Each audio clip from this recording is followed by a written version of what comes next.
एक कहानी राम की। ये कहानी भगवान श्री राम की। ये कहानी बुंदेलखंड के पन्ना जिले की। ये वो कहानी है जब भक्त से मिलने भगवान खुद बुंदेलखंड पहुंचे।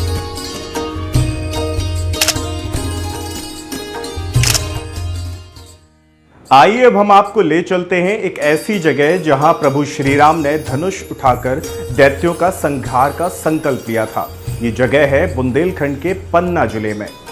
तुलसी रचित रामायण के अरण्य कांड में जिन सुतीक्षण मुनि से भगवान श्री राम के मिलने का वर्णन है, वह स्थान है मध्य प्रदेश के पन्ना जिले में। धनुषाकार सुरमय वादियों के कारण यह स्थान सारंग धाम के नाम से जाना जाता है। त्रेता युग में सुतीक्षण मुनि यहीं अपना आश्रम बनाकर रहते थे। अपने वनवास काल में भगवान राम, लक्ष्मण, सीता जी और सुतीक्षण मुनि की इसी आश्रम में आए थे। रामचरितमानस में प्रभु श्री राम और सुतीक्षण मुनि के मिलन का बहुत ही सुंदर और मार्मिक वर्णन किया गया है। प्रभु श्री राम की स्मृतियां यहाँ देखकर लोग रोमांचित हो जाते हैं। नमस्कार दोस्तों, मैं अभिषेक व्यास आपका स्वागत करता हूं। आप देखना शुरू कर चुके हैं द विजन मीडिया। सारंग पहाड़ी की तलहटी में बने इस आश्रम में कहते हैं कि आज भी श्री राम के काल की धुनी जल रही है। प्रभु श्री राम ने बुंदेलखंड के चित्रकूट में 11 वर्ष बिताने के बाद पन्ना जिले की ओर चले। वे अत्रि ऋषि के आश्रम पहुंचे, जहां उनकी पत्नी अनुसुईया ने सीता को पतिव्रत धर्म के मर्म को समझाया था। इसके बाद वे सरभंग मुनि के आश्रम पहुंचे, जो केवल राम के दर्शन की अभिलाषा में प्रभु राम का इंतजार कर रहे थे। उनकी जैसे ही मनोकामना पूर्ण हुई, उन्होंने योगाग्नि से अपने शरीर को जला डाला और ब्रह्मलोक को गमन किया। यहाँ से कुछ आगे बढ़ने पर राम को हड्डियों के ढेर दिखाई पड़े। उनके साथ चल रहे मुनियों ने उन्हें बताया कि असुरों ने अनेकों मुनियों को खा डाला और उन्हीं मुनियों की ये हड्डियां हैं। इस पर राम ने यहाँ सारंग पर्वत श्रृंखलाओं में प्रतिज्ञा की कि वे असुरों का वध करके पृथ्वी को असुरों से विहीन कर देंगे। कहते हैं कि सुतीक्षण मुनि ने प्रभु के दर्शन के लिए यहाँ घोर तपस्या की थी। उनकी तपस्या भंग करने का प्रयास दैत्य निरंतर करते रहे। मुनि जी को जैसे ही अपने प्रभु श्री राम के आगमन की सूचना मिली, वे भाव विहील हो गए। प्रभु श्री राम ने मुनि को दर्शन देकर उनकी मनोकामना पूर्ण की। मुनि के पास इसी अक्षय वट के नीचे बैठे थे। प्रभु राम का वह धनुष आज भी पत्थरों पर बना हुआ है। भगवान राम यहाँ आए थे, इसकी प्रामाणिकता यहाँ कण कण में मिलती है।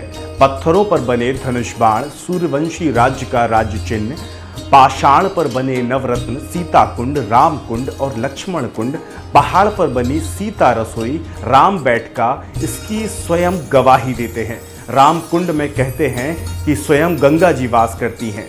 एक बार इस कुंड को कुछ लोगों द्वारा अपवित्र कर दिया गया था, जिसके कारण यह कुंड सूख गया था।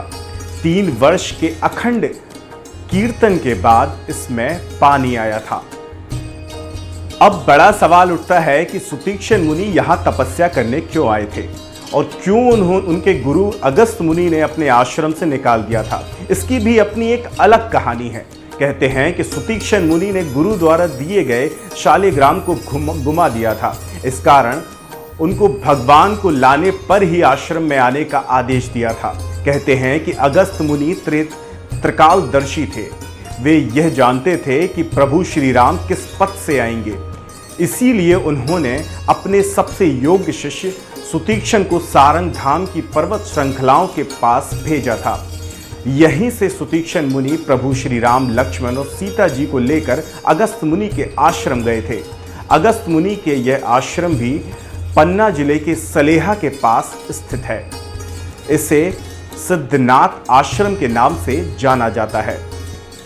रामपथ गमन मार्ग के लिए जो पथ तैयार किया गया है, उसमें पन्ना जिले के 4 प्रमुख स्थानों को दर्शाया गया है, जिसमें सारंग धाम, बृहस्पति कुंड, बड़ा गांव और ऋषि अग्निजोह का आश्रम और सिद्धनाथ आश्रम सलेहा को जोड़ा गया है। देखा जाए तो पन्ना जिले का ऐतिहासिक और पौराणिक महत्व चित्रकूट धाम से कम नहीं है। सरकार इसे एक बड़े धार्मिक पर्यटन के रूप में विकसित कर सकती है। अगर आपको वीडियो पसंद आया हो तो चैनल को लाइक करें, सब्सक्राइब करें और हमसे जुड़े रहें। राम राम जय राजा राम, राम राम जय सीता राम, राम राम जय राजा राम, राम राम जय सीता राम।